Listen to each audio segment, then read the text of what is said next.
Shalom saudara-saudaraku dimanapun Anda berada, kiranya kita dalam perlindungan Tuhan dan penyertaan Tuhan.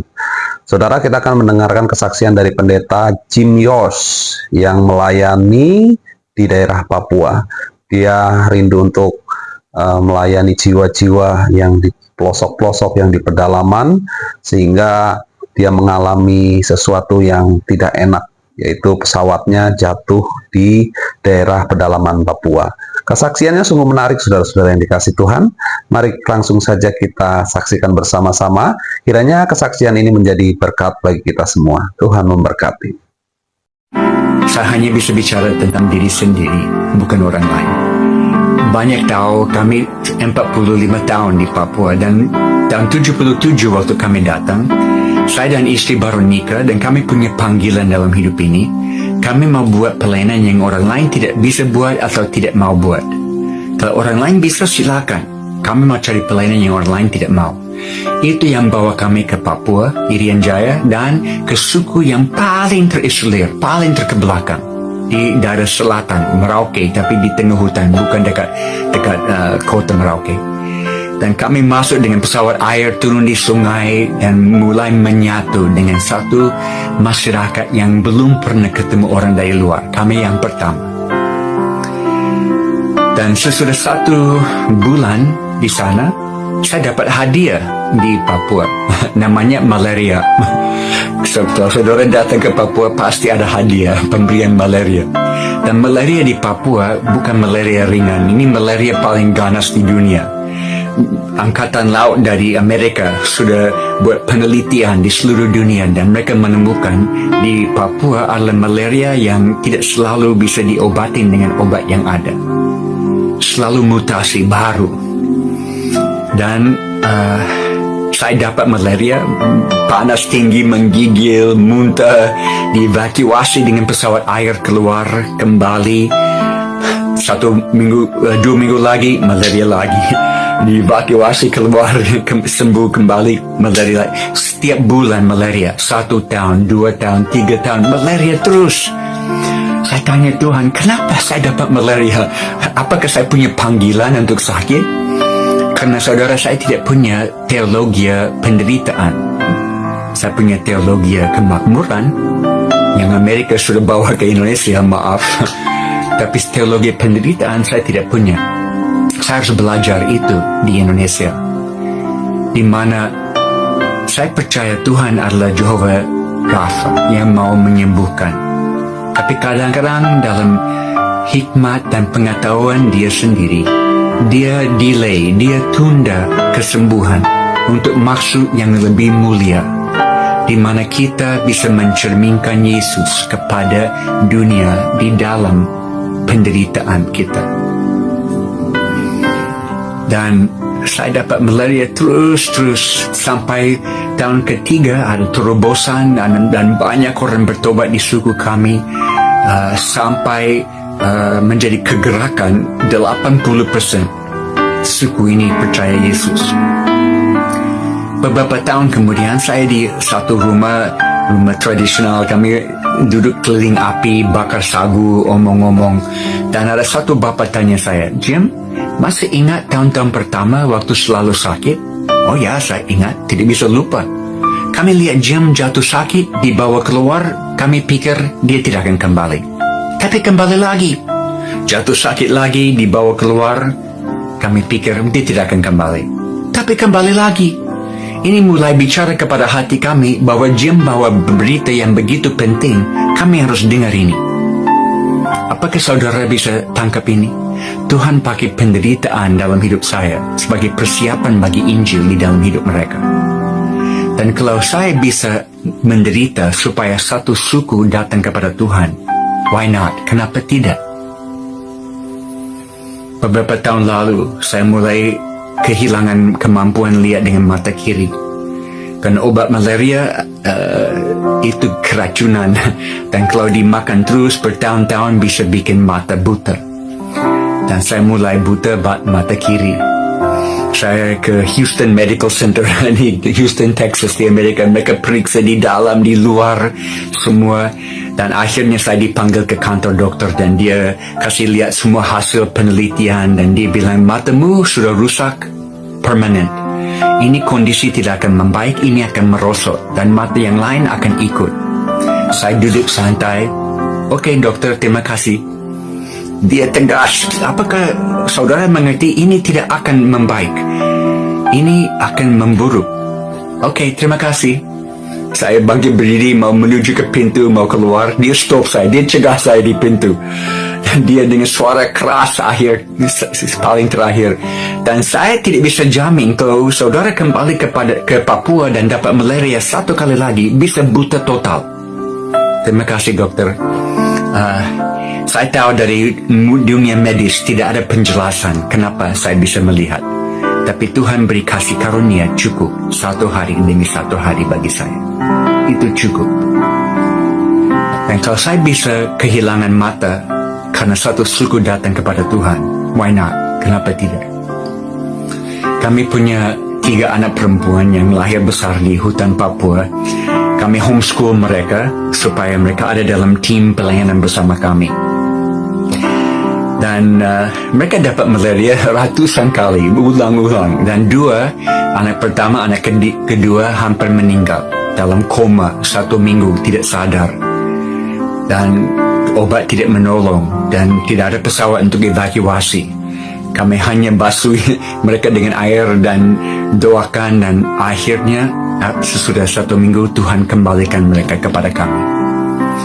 Tapi susah, tidak gampang sebagai ayah yang bertanggung jawab. Ada rekan-rekan misi yang lain yang tegur saya. Mereka bilang, Jim tidak bertanggung jawab.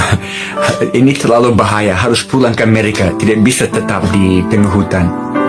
Saya bergumul dan satu hari saya berdoa, Tuhan, saya percaya panggilan-Mu masih ada di atas hidup kami. Dan saya buat semua yang ada dalam kemampuan saya untuk menjaga keluarga saya. Saya harus percaya Engkau akan mencukupi kekurangan saya. Dan hari itu saya dapat damai sejahtera dalam hati saya. Saya tahu Tuhan akan selalu mencukupi kekurangan saya. Dan kalau saudara ketemu anak-anak saya, mereka sangat senang. Mereka besar di hutan Papua. Mereka tidak rasa kekurangan sedikit pun. Mereka rasa mereka anak-anak yang paling kaya di dunia. Dan mereka semua keluar kuliah dan masuk profesi bidang masing-masing. Dan mereka teruskan misi Tuhan dalam hidup mereka lewat bidang yang mereka pilih. Seperti Amy, anak pertama, yang waktu di hutan dia bantu mama di klinik. Dia umur 12 tahun, dia bisa bantu ibu-ibu melahirkan. Umur 12 tahun, dia bisa jahit kulit yang terbelah dari perang suku. Umur 12 tahun, dia bisa pasang tulang yang patah. Akhirnya dia ikut kuliah medis di Amerika supaya dia bisa dapat teori yang sesuai dengan praktik yang dia sudah tahu. Dan dia kembali dan sekarang di kota di mana kami tinggal di Sentani, dia buka klinik kesehatan. Di mana banyak orang datang dan tubuh dijamah Tuhan dan rohnya dijamah Tuhan. Dan dalam COVID ini, klinik kami sekarang setiap hari melayani 600 pasien. Karena semua takut ke rumah sakit karena COVID ada di situ. Jadi mereka datang dan tetap dilayani dengan apa yang ada pada kami. Mungkin saya akhir dengan satu cerita terakhir. Pada satu saat kami mau buat baptisan air di suku di samping suku yang kami layani di pedalaman. Karena waktu kami lihat kegerakan di suku kami ajar mereka langsung. Injil dibawa kepadamu supaya bisa kamu bawa ke suku yang lain. Jadi mereka jadi missionaries langsung jadi. Dan mereka bawa ke suku-suku yang dulu adalah musuh mereka.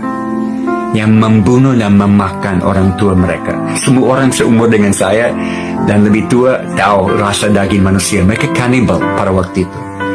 Jadi musuh di sebelah timur dari suku kami adalah suku yang kanibal, membunuh dan makan orang tua mereka. Tapi mereka balas dengan kasih Tuhan luar biasa. Dan kami masuk satu kali untuk baptisan air pertama di tengah-tengah suku itu. Dengan pesawat air kami take off dari di sungai kami di kampung kami, dan saya satu penetua jemaat dan pilot 3 orang. Karena di mana kami mau turun itu sungai sempit, kecil dan tidak bisa terlalu berat, harus ringan. Karena pesawat hanya bisa landing dan take off di sungai yang tanjung cukup memungkinkan. Jadi kami turun dari pesawat dan pilot bawa pesawat ke tempat lain, layani missionaries yang lain, nanti sore akan datang jemput. Hari itu kami buat baptisan air, banyak orang dibaptis, ada banyak makan dan kami nikmati hari itu. Sore pesawat mau datang jemput dan kami lihat awan-awan hitam yang berkumpul di bagian timur dan sebentar akan ada hujan. Okey, kami harus naik pesawat cepat. Pesawat turun, kami siap-siap naik, tapi karena hujan mau turun, pilot tidak punya waktu untuk cek float-float, pelampung-pelampung yang ada retak-retak dan air bisa masuk ke dalam, bikin berat pesawat. Dia selalu pompa air keluar dari float-float itu, tapi dia tidak punya waktu karena hujan mau datang. Dia putar pesawat ke ujung tanjung, dia mau mulai take off. Dan waktu dia mulai dapat kecepatan cukup, dia tidak bisa naik. Karena angin yang tiup dari bagian timur tiba-tiba berubah 180 derajat dan datang dari bagian barat. Tidak ada kaus angin, tidak bisa tahu. Tapi waktu dia coba naik, angin dari belakang menahan pesawat di bawah. Sampai kami mendekat ujung tanjungnya di mana semua belok ke kiri tidak kelihatan lagi. Dia full gas dan pesawat naik sedikit di atas air dan mulai keluar di atas tanah. Tapi di depan kami ada hutan yang begitu tinggi dan kami sebentar akan tabrak dengan pohon-pohon. Saat terakhir pilot tarik satu lever yang ada di dalam kokpit pesawat itu, yang setel kabel sayap kanan dan kiri. Dia tarik full flaps dan buat sayapnya putar dan efeknya pesawat loncat ke atas pohon-pohon. Kami keluar ke atas. Tetapi ada satu kabel yang ada kerusakan sedikit, dan waktu dia tarik full flaps, tekanan itu membuat kabel itu putus di udara dan pesawat mulai jatuh. Tidak bisa dikendalikan oleh manusia, tapi bisa dikendalikan oleh Tuhan. Seperti suku ini, orang-orang di suku ini selalu bilang, Jim, waktu pesawat naik ke atas, Tuhan memegang sayapnya. Dan hari itu betul, Tuhan memegang sayapnya. Karena kalau kami turun dan jatuh ke tengah-tengah hutan yang padat, pasti terbakar, hancur total, tidak bisa hidup. Tapi pesawat jatuh ke bagian kiri, di mana sungai sudah belok ke situ, tidak kelihatan dari kami. Dan pesawat jatuh ke dalam air yang dangkal, satu float patah lepas, satu sayap patah lepas, tapi yang sisanya masuk ke dalam air, terbalik, mulai tenggelam. Di dalam beberapa detik kami ada di bawah air, hanya ekornya ada di atas air. Air masuk ke dalam pesawat cepat. Saya coba buka pintu, tapi sayapnya sudah patah dan menghalang buka pintu, tidak bisa.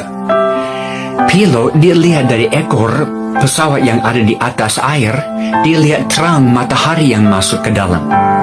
Karena di ekor pesawat Cessna itu ada satu pintu bagasi kecil yang hanya bisa dibuka dari luar, tidak bisa dibuka dari dalam.